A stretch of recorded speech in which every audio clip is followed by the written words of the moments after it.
أعوذ بالله من الشيطان الرجيم. بسم الله الرحمن الرحيم.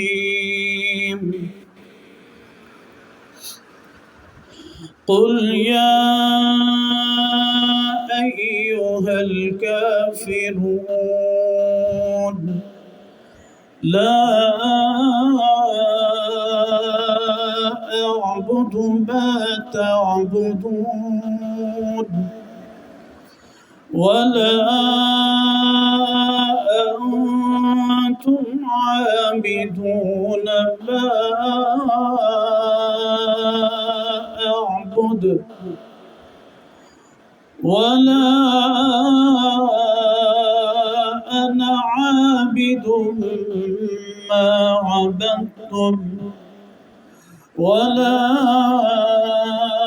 أنتم عابدون ما